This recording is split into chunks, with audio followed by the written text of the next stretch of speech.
The year is exactly 1945, and Germany had just been defeated in what was, and still is, the deadliest war in Europe. And not just Europe, the entire world, with dozens of millions dead, even more if you include civilians. The map of Europe went from looking like this, to this. And in order to keep the peace, the United Nations was established, an organization dedicated to keeping peace throughout the world by peacefully resolving disputes rather than with military force. Usually. Even though the Soviet Union and the United States were allies during the Second World War, and the US even helped supply the Soviets through Allied and Soviet-controlled Iran, the truth was, this was only a superficial alliance, and there was already pre-existing tension between the two, since during the Russian Civil War, the US had supported the White Army against the Communists. Tensions between the West and the Soviets increased even more when both sides agreed to leave Iran 6 months after war was over. The Allies had left, but Stalin decided, I might just stick around. All in favor of kicking Stalin out of Iran. You wanna know something? You guys suck. Due to the UN pressure, the Soviets agreed to leave Iran. However, they stayed a few more weeks before leaving. On top of that, in 1947, President Truman declared the Truman Doctrine, stating that the United States would oppose the rise of any authoritarian regimes, including that of the Soviet Union. Not only that, the Soviet Union had also gone back on its promise to establish democratic regimes in Eastern Europe, and had chosen to establish Soviet puppet governments. As such, Winston Churchill proclaimed that an Iron Curtain had fallen on Europe, and in response, Stalin decided to compare Winston Churchill to Hitler, because Winston Churchill apparently wished to assert the racial supremacy of the English-speaking nations so that they could obtain world domination. Meanwhile, the Soviet Union was putting pressure on Turkey to make territorial concessions, prompting Turkey to join the newly formed North Atlantic Treaty Organization, an alliance led by America to stop the spread of communism. Tensions increased further when the USA began the Marshall Plan, which would see the US provide economic aid towards European recovery. However, Stalin decided to block any American aid towards Eastern Europe. Stalin then decided to try and copy the US with the Molotov Plan. However, Stalin also established Cominform, which gave the Soviet Union more power over the Eastern Bloc nations. In 1948, Czechoslovakia had a Soviet-backed communist coup, establishing the Czechoslovak Socialist Republic, destroying the last remaining democracy in Eastern Europe. The coup shocked the West, as it seemed many of their fears about the spread of communism had just been validated. However, Soviet expansion would soon be impeded when Socialist Yugoslavia broke away from Stalin's influence and started to accept American aid. As you know, Germany had been on the loser's side of World War II, and as a result, they were split down the middle, with America, Britain and France occupying the west side, and the Soviet Union occupying the east side. They also decided to split the capital city of Berlin in a similar manner. Soon, however, the West decided to merge all their Germanys into the Federal Republic of Germany, and Stalin decided to make his own Germany into the Socialist Republic of Germany. However, Stalin was not particularly fond of the agreement he himself agreed to, and as such, he decided to blockade West Berlin, which was controlled by West Germany, but still inside the territory of East Germany. This meant that supplies could no longer reach West Berlin, and if nothing happened, the city would slowly starve and be forced to accept integration into East Germany. However, the nations of America, Canada, Britain, France, Australia, New Zealand, and some other nations, probably, decided to simply fly the supplies in. Soviet actions shocked the West, but not as much as this did.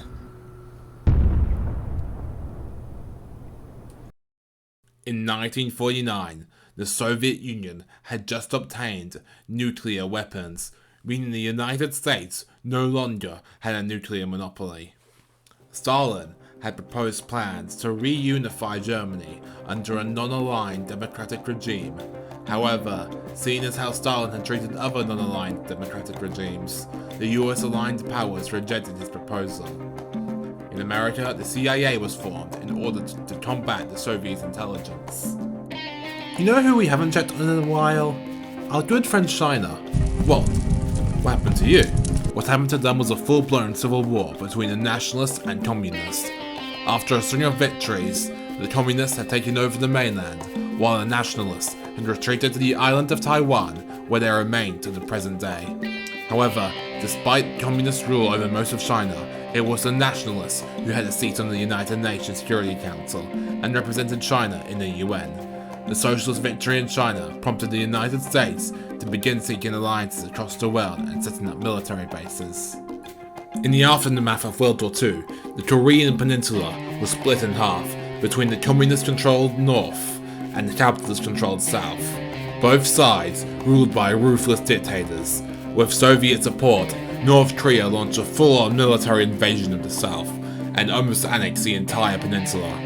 However, the UN then assembled an emergency team of 16 nations to land in Korea and take back the South.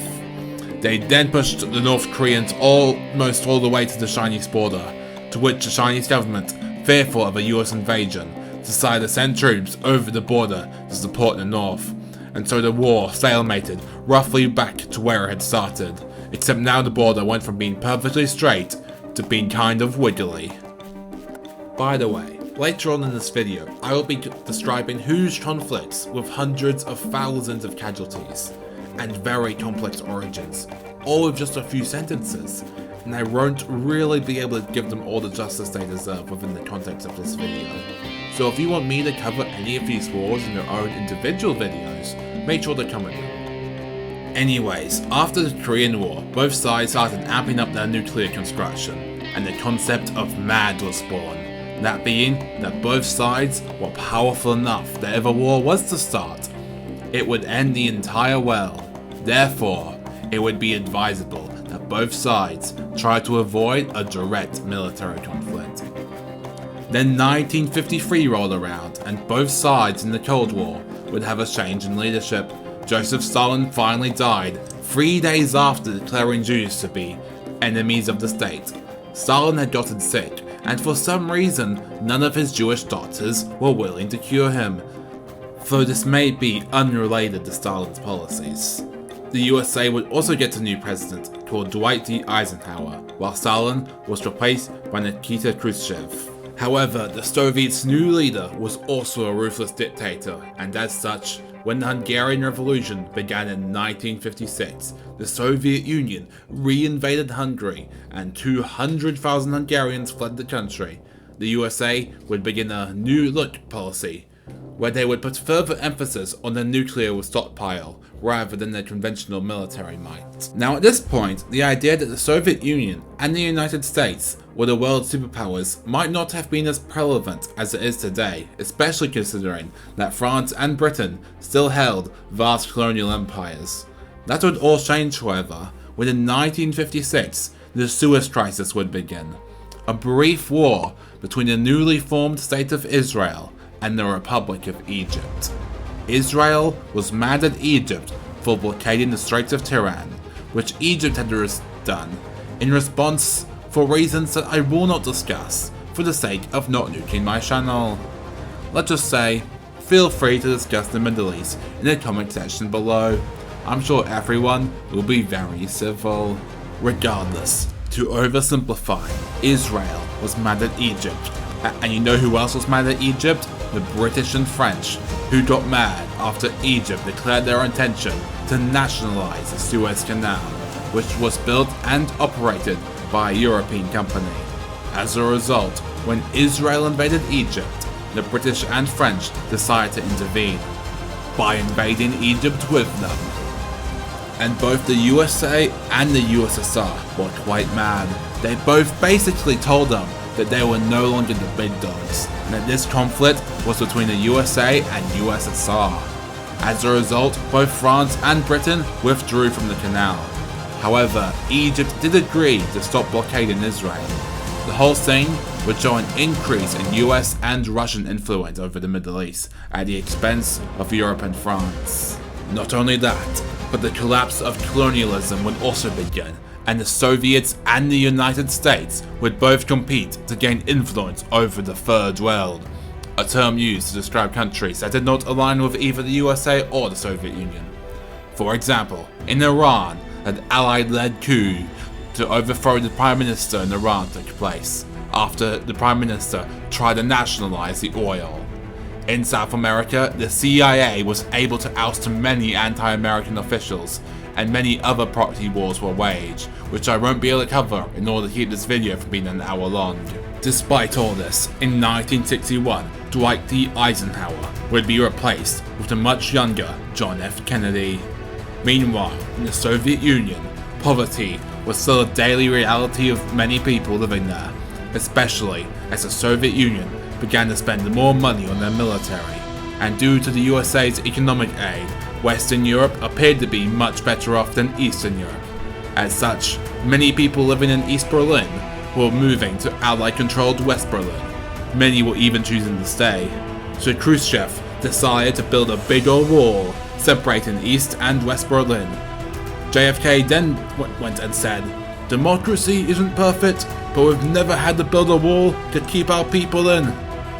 Tensions were very high, and both sides even temporarily rolled tanks up to the border as a show of force. However, unfortunately for the Soviets, they would have a falling out with China, as the Soviet leader, Nikita Khrushchev, was beginning a policy of de-Stalinization, where statues of Stalin were taken down, Stalingrad was renamed to Volgograd, and essentially this was happening. So you know how Stalin was killing and murdering us all for doing basically nothing? Yeah, he was kind of a jerk. I'm really not sure how this is news to you. As such, China pulled out of the Soviet Sino Defense Pact despite Khrushchev's efforts to restore the alliance. Not only that, the space race had now begun as the Soviets launched a satellite known as Sputnik. So now the USA and USSR were competing to see who could do the most space stuff, with the USA winning after the Apollo moon landings, where they landed a man on the moon! A feat so incredible that many people, even today, consider the landing to be staged, as NASA has been unable to do this again despite the advances in technology, though this could just be due to NASA getting a budget decrease after the Cold War. Meanwhile, Cuba had their government overthrown by Fidel Castro, and many Cubans had fled to the United States. The CIA tried the Bay of Pigs invasion of Cuba, which failed to overthrow Castro. Castro then met with Khrushchev, who agreed to put nuclear missiles on Cuba, which were now capable of hitting the US. The USA went into full panic mode and immediately issued a quarantine of Cuba, sending back any Soviet ships carrying missiles, which was definitely not a blockade. Because you see, a blockade is an act of war, and the US didn't want to go directly to war with Cuba, over fears the Soviets would get involved. However, tensions were now extremely high as both sides now prepared for war. However, just before war broke out, Khrushchev agreed to withdraw the missiles from Cuba, and nuclear war was soon prevented. The USA and Soviet Union soon signed a nuclear test ban treaty to ease relations. However, Fidel Castro was very mad about this, and so was much of the Soviet leadership. However, little did they know that as part of the deal, JFK had also covertly agreed to remove US missiles from Turkey and Italy. But for the USSR, Khrushchev was seen as being a coward. As such, he was peacefully ousted and replaced by Leonid Brezhnev. JFK, unfortunately, would not be removed so peacefully. The USA would get a new president, Lyndon B. Johnson. At this point of the Cold War, one of many of the United States proxy wars was becoming of greater importance: the Vietnam War, in which the United States of America had sent hundreds of thousands of troops over to secure South Vietnam and stop the region from falling to communism. The USA, however, was unable to directly invade North Vietnam out of fear of Chinese retaliation. As such, They just had their troops endlessly defending the South with huge casualties, while the North received Soviet support. And the war was such a disaster for the USA that after a lot of internal pressure and their sitting president losing to Richard Nixon, the USA finally pulled out of the war, resulting in a victory for North Vietnam. However, many proxy wars persisted, for most of them would not have American personnel sent to aid them, the same way Vietnam did. In order to ease tensions with the East, Richard Nixon would visit the Soviet Union and China for some good old ping pong. And Nixon and Brezhnev would agree to a policy of detente, where they would try to peacefully coexist. However, Nixon would soon be forced to resign, as it was revealed that he had been spying on the private meetings of his political opposition, which was very much illegal, by the way. However, the new president, Gerald Ford, immediately pardoned Nixon for any crimes he may or may not have committed. The whole affair completely broke America's trust in the government. After the whole thing, the USA elected a new president, Jimmy Carter, who as of making this video only recently passed away. Carter would sign an agreement with the Soviet Union to ease tensions. However, the Iranian Revolution, the Nicaraguan Revolution, and the Soviet Cuban Afghanistan all undermined his efforts, and the US public thought he was being a bit soft, and so they wanted a president who would be willing to stand up to the Soviet Union, so they elected Ronald Reagan, who was determined to undermine the Soviet Union, and his efforts in Afghanistan somewhat made the Soviet invasion of the region a bit of a nightmare, similar to how Vietnam was for America. Reagan would also continue to build up his military, and would call the Soviet Union an evil empire. Reagan was not only determined to prevent new countries from becoming communists, but from undermining pre-existing communist nations. However, the current Soviet leader, Leonid Brezhnev, would soon die at age 75, and after two more Soviet leaders took power and died of old age in quick succession, the Soviet Union was led by Mikhail Gorbachev. Gorbachev would begin to restructure the economic policy of the Soviet Union, relaxing the production quota system and allowing small businesses to form, and he allowed foreign investments to begin. This was intended to draw resources away from the costly Cold War to more important civilian concerns. Gorbachev would also introduce a policy of openness, increasing the freedom of the press and transparency in the Soviet government. It seemed that the Soviet Union was beginning to become less dictatorial every day, and even Reagan began to renew talks with the Soviets to scale back the arms race, and soon all intermediate-range nuclear missiles were banned, easing tensions between the two sides.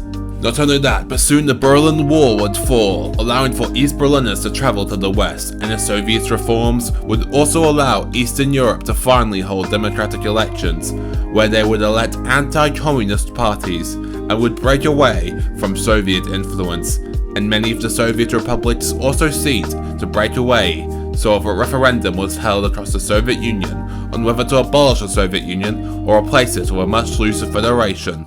However, this was interrupted by the odious coup, whereby hardline communist members of the government took over and tried to reverse Gorbachev's reforms. However, Boris Yeltsin and his supporters stopped the coup and saved Gorbachev, and also went behind his back to dissolve the Soviet Union, creating 15-ish new countries out of it. With the collapse of the Soviet Union, America had officially won the Cold War, and Russia would never ever again try to become a dictatorship, and would always remain a democracy with free elections, and would never again try to start another Cold War with America. The end.